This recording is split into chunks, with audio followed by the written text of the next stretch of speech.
Welcome back to Conversations with Cohen. I'm really excited for today's guest. I hope you really enjoy, from AmLaw 200 law firms down to 100-person firms, the question keeps on coming up. What are law firms doing with their offices? So who better to ask than a law firm expert? Today we have Catherine Heath on the podcast. And as I like to do at the beginning of every episode, Catherine would be so kind to introduce yourself to us. Great. Thank you, Greg. My name is Catherine Heath, and I'm the CEO of HYL Architecture. It's a boutique architectural design practice that I founded in 2014. About half of the work we do is with law firms, and it ranges in any type of size. We've done projects as small as 5,000 square feet to 300,000 square feet.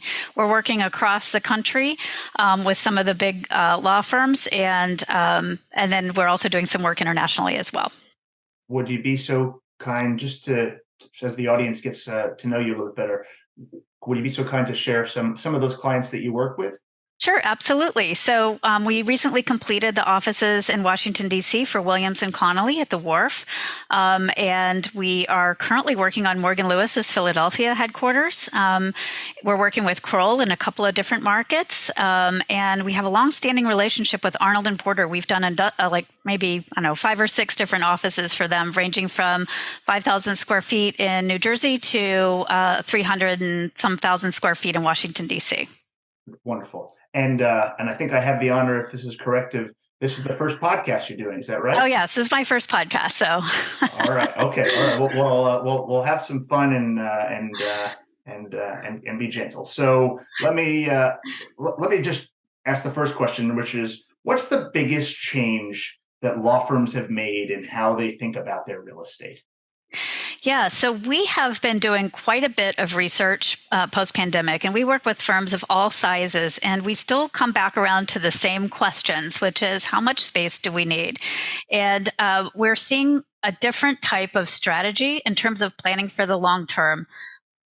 Years ago, we used to try to project out 10 or 15 years, thinking about how long the lease would be, making sure that they had at least 5 years of growth built into the workspace on the day they moved into that space. But what we're seeing now is a reluctance to carry extra space for growth. And I don't think that's related necessarily to people's growth strategies. I think some of them are predicting to grow, but they're not willing to carry a lot of excess space. So I'm seeing a change towards embracing some of the new workplace strategies that are emerging for law firms and thinking that, well, maybe we take the space we need right away, but we'll grow into some space sharing types of strategies as we go more hybrid down the road. So they're overall shrinking their footprint by being a little bit strategic. Is that financially motivated? If you're painting a broad brush, is it financially motivated, that way, that change in strategic thinking? I think a lot of it is financially motivated because, as we know, real estate is such a big expense. And there's also the sense that, well, no one's going into the office or very few people are going into the office. Why should we carry the cost of all of this real estate? So it's sort of forcing people into a hard look at how they're using the space just to make sure they're getting it right. But I think there's a lot of concern about not getting it right, either predicting they need too much space and then having that expense. I know that has impacted some firms in terms of their business models over time. Lots of people are trying to shed space, sublease space right now. That's not always easy, and you don't always get your dollars back on that. So I think people are trying to get that number closer to what they actually need, and they're a little reluctant to take the extra space for growth that we used to see. So as law firms think differently about working and adopting this hybrid work environment, what's the biggest challenge law firms are facing in adopting this hybrid work strategy? Well, I think one of the things that we always talk through with our clients is just trying to get an understanding of their goals and their policies around what they would like people to do in the office.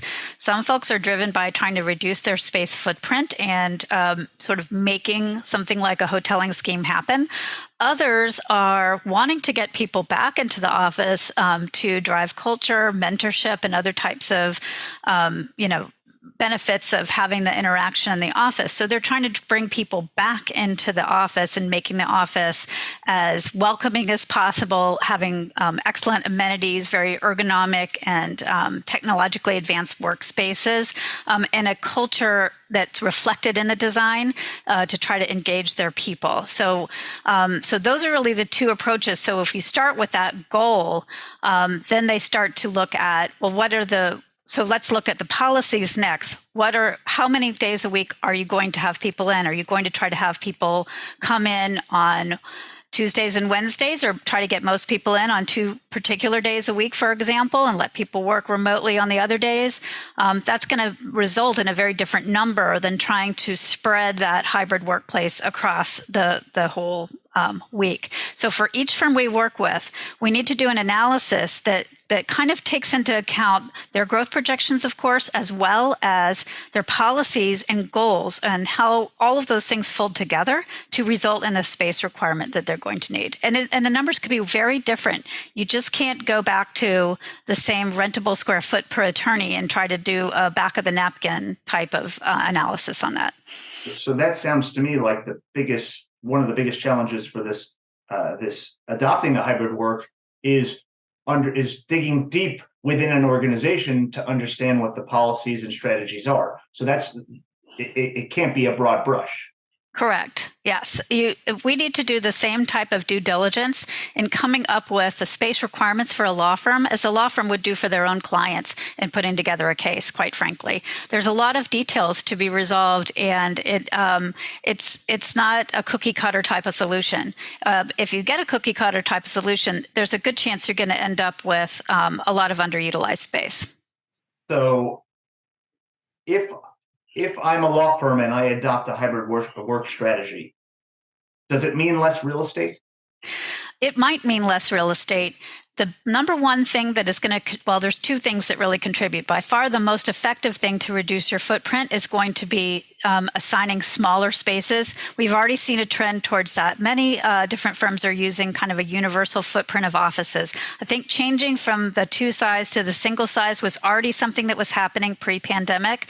The next move that you can make, which would actually move the needle, is to look at how you're assigning the spaces. So if you have an individual office assignment for every worker, you're going to need a certain footprint no matter what your hybrid strategy is. If you said you could work from home 4 days a week, but everyone gets their same space, there's nothing you can do with those spaces when the people are not in. But if you start to take the leap towards space sharing, which a number of firms are starting to go down that route, and some of them are doing it very successfully right now, now you can actually recapture the underutilized space when people are absent for those certain days, and try to use it for other folks or for visitor offices, and or just maybe just carry less spaces in general. But how do law firms deal with mentoring is done by senior leadership to younger attorneys, but often I would imagine senior attorneys want larger space, right? So how do you balance that? Yeah, that is a tricky one. I think that having engagement at all levels of the organization when going through the choices that you can make about the workspace is really critical. The way you craft your committees in terms of getting feedback on the different strategies you could be using, you definitely want to have a broad mix. It is true that you really want to make sure that the senior leaders want to be back in the office. I think some folks want to be back in for different reasons. Sometimes it's generational. Sometimes it's because they have an easy commute and they prefer to focus in the office. And some of them like the social engagement that happens there. And sometimes it's just because that's what you're used to and you want to be in the office and you think that is the only place where the work gets done. Now we know that work can get done in many different places, but you can lose that connection to other people. By far, the most important thing that people want to get out of going into the office is their interaction with others. If you come in and the whole office is dead, it doesn't feel like you came in for anything. So I think that's why some of the firms are trying to drive people in on days, either by practice group or even the whole organization, to try to come in on the same day so that you can interact with your colleagues, get that mentorship, and foster those networks internally. While some might say the risk is taking too much space, I think you might say the risk is actually taking not enough space. Isn't that right? Yeah, I think what we're starting to see is a few firms starting to require people to come in on more days per week. And if you are, so a few of our clients are getting people to come in on the same days of the week. So I'm going to make up an example. So say you have a firm and you want everyone to try to be in on Tuesdays and Wednesdays, for example. Well, we need to actually do a model to see how many people that means and make sure that each one of those folks has a space to sit. So while your occupancy on a Friday might only be at 15%, if you're trying to get 80% on Tuesday and Wednesday, or even 70%, you need at least offices or like workspaces that are ergonomically designed and technologically outfit, I will say, for that 70% of folks to be in all at the same time on that day. And I think so if you were to average it across the week and just look at an average occupancy, maybe it's only 35%. But if you're looking at that number, you might not have the right kind of spaces. So if you're thinking, oh, well, those people who come in, they're only coming in for that day or two, they can just sit in a conference room or a collaboration space or in the cafe or something like that. Well, that's going to start to frustrate people over time. If you think about what attorneys do in particular, and also what the staff do that are supporting attorneys, a lot of it is reading, it's work on the phone, it's things that are hard to do all day long in an open area. It's a little different from someone who is a fully remote person coming in for example, a conference or training or a special event that just needs to drop into space for a few hours and use it like a business lounge. They don't need a monitor, they can just work off their laptop, etc. But if you're talking about kind of bringing people in and trying to go through the grind of an entire workday in something that's effectively a phone booth that doesn't have the right type of technology setup, but for example, a monitor so you can see something larger on the screen. Maybe the desk doesn't adjust or the chair isn't made for a task chair. It might be more of a meeting room type of seat. It's not going to perform the way that people need to perform. And that is going to create anxiety for folks. And they're going to think, well, I can't really get my work done in the office. It's going to drive them away from the office. So I think people have to work through the goals that they're trying to establish and making sure that the strategy and the goals are knitted together. Each firm is going to be different, though. And I think that's one of the things that I don't think everyone wants to know what everyone else is doing, but they don't always want to go through the whole mechanisms themselves. You have to have a little bit of boldness and saying, no, this is what we want to do. This is our strategy. And I think that's going to create the best results. If we step back a few years, how was space planning done by law firms historically? So as someone who's been designing law firms since the 1980s,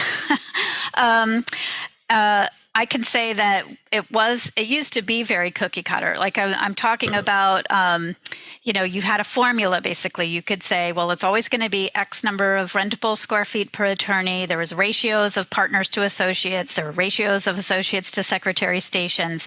And almost everyone did the same thing. And the differences in the design weren't really programmatic for the most part. They came down to the finishes and the look and feel and the cool details. So as a designer, it used to be very, very easy to design a law firm, much easier than a corporate work environment where you really had to drill down and figure out what that business was about. I have seen a really big change in how these firms are being designed now. Each firm is very unique. They have different practice areas. They have different workplace models. They have different, as we said, different policies about how many days a week you're going to come in, and different goals, different people they're recruiting. So these are all variables to the formula, if you will. And so you can't just sort say, well, all firms are doing this. We know that in business in general, firms like to see what everybody else is doing and find out, well, everyone else is, even if you look at how they associate compensation works, or how, other type of, metrics that law firms use for operational matters. There's a lot of, well, this is what everybody else is doing, so we should do it too. I don't think that applies in design anymore. I think that's what's resulted in so much wasted space in so many law firms, is because people are relying too much on what everybody else is doing and not thinking the problem through for themselves. So with the struggle, the number one struggle, or one of the biggest struggles, is this drawing people back to the office. Mm-hmm. So what's going to draw people back to the office?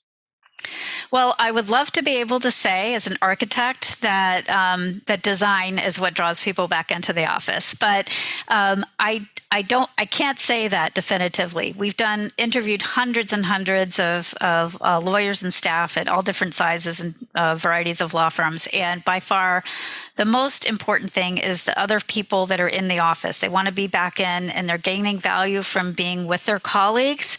And so, therefore, to relate that back to space, I would say that spaces that foster interaction and can convey kind of an energetic vibe in the office are going to be the most valuable types of workplaces for people. They don't want to go back to dark and lonely hallways with all the doors closed where you can't see other people. I think engagement is what they're craving. So to the extent that we can design spaces that foster that engagement, I think that's going to go a long way. And what does that look like practically? So I think if you're talking about the work environment, having a level of visibility in the work environment so that you can see when other people are in is important. We've been seeing a lot of glass walls in offices for years. This is not a new thing. It's not a post-pandemic thing. But I think it's becoming more important to be able to just know when your colleagues are in and feeling that you're not the only one on the floor when you come into the office. So I think that's part of it. I think that spaces that can transition to a social space, depending on the size of the firm, it could just be the little coffee spot, or it could be more of a full-blown cafe, depending on the size of the organization. That's always a nice place to meet with people. Also, if you're in the conference center, the breakout spaces for meeting rooms are really important to think through, spaces where you could drop off to the side and have a conversation. So basically anything that allows you to, have a personal one-on-one with somebody somewhere in the office, ad hoc, not necessarily scheduled, but someplace where you could run into your colleague and then get to know them a little better, or think through, or just ask a question. These are the spaces that are really valuable that you cannot replace from, the remote work. It's you can't randomly run into somebody when you're working off Zoom. So those are the spaces that have become most important when you're in the office. So if I'm a law firm and I'm thinking about perhaps being in an older space, and I'm I've got a decision to make. Perhaps I've got a lease expiring in the next few years, 3 or 4 years, and I want to get ahead of the situation, and I want to start planning and thinking of things strategically. What are the top 3 questions that law firms should be asking themselves?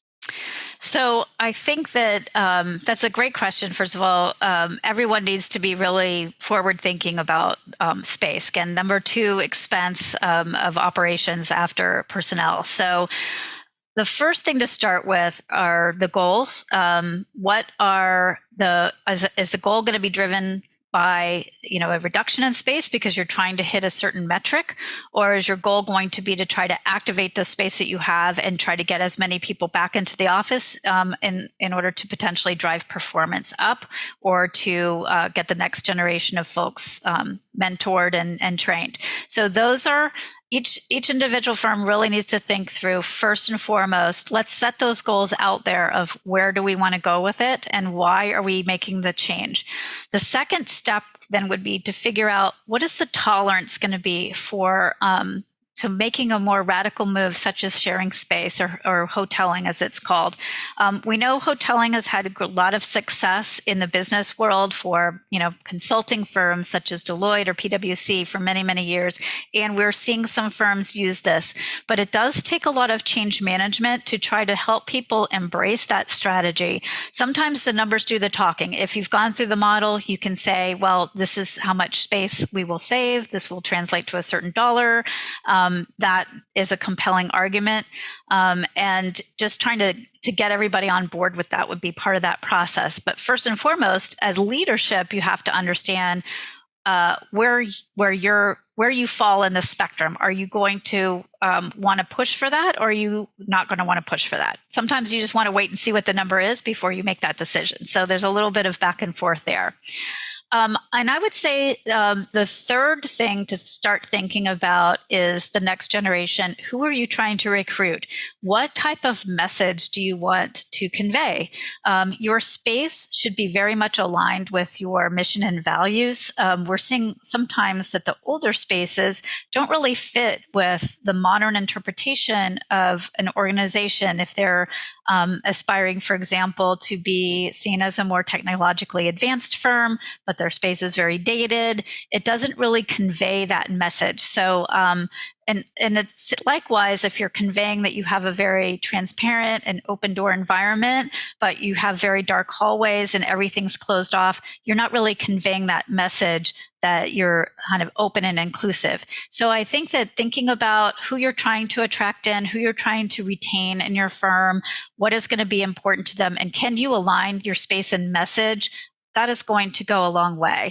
But these are all things that people can be thinking about before you even start talking about space. Very interesting. I know this was your first podcast, so you may have had expectations or things that you thought we would cover that we didn't. So I like to provide a platform for you to be able to just share. Are there things that you had hoped that we would talk about? Are the things that I may have missed? The things that are important for law firms to be thinking about with regards to architecture? Would love for you to just share. Sure. Well, I'm going to circle back to what we were talking about before with the metrics, because I think that's really a really important point. I know a lot of people have talked before about use of benchmarking in law firms to try to come up with a space strategy. I mentioned some of the metrics, such as rentable square foot per attorney and some of the ratios that used to be used. But this whole process of benchmarking is really dead now. The metrics don't mean anything because they aren't really based on the same variables. So it's if you only designed your space to benchmarks, no one would get any space that suited them. They would all get this sort of a generic off-the-shelf space that really doesn't kind of align with any of the features that we talked about, and probably wouldn't serve their needs for the long term. So I think that we should really move away from the idea of benchmarking as a tool for trying to develop space, because I think the variables need to be studied in a much more refined way. And the second part of that is to make sure that people really understand the idea of peak day occupancy as driving the need for space. There can be a little bit of float there with certain spaces that can do double duty as workspace and other types of spaces. But for the most part, we need to have a very realistic view about the peak occupancy day and figuring out what are the demands on space to make sure that when people come into the office, they have the right kind of space to support the work we're doing. So I can't emphasize that enough. I am seeing a lot of people make mistakes there in terms of their assumptions about occupancy, thinking about overall averaging and not really considering what's going to happen in the peak day and, a year or 3 years from now. And again, leases are kind of a long-term thing. You want to think out pretty far ahead. And that's going to take some boldness to really anticipate what could happen there. And that's why law firms need someone like you to help them to think about the things that they're not thinking about. Yes. Well, that's obviously something that we can help with. That is, I would say, every single project starts with that type of due diligence, and any type of workplace strategy that we undertake, we want to make sure that we're looking at it and slicing and dicing it all of the right ways to make sure that we're advising our clients. We know how much money is involved in these transactions. We do not take it lightly, and this is really important to get it right. We definitely don't want to do a back of the napkin type of estimate on your space requirements when you're getting ready to sign a lease for what is quite frankly, a lot of money and a big part of your operational spend. So we definitely can help firms come up with what is the right number in the range that they're comfortable with for the future, and design a space that's flexible to stand the test of time, even as we have these volatile cycles that we're going through. So how can listeners get in touch with you? So I can easily find me on LinkedIn. Again, Catherine Heath. I'm the CEO of HYL Architecture. We have offices in Washington, D.C. and in New York. And my email information is available on the LinkedIn page, but I'll say it here. It's catherine.heath@hylarch.com. Well, wonderful, Catherine. Thank you so much for taking the time and sharing your experiences with us. It's a fascinating time to be a law firm thinking about their real estate because of how things are changing so much, so dramatically. And can't thank you enough for taking the time to be with us. Thank you for the opportunity. It was great fun. All right, we'll see everyone next time on Conversations with Cohen. Bye-bye.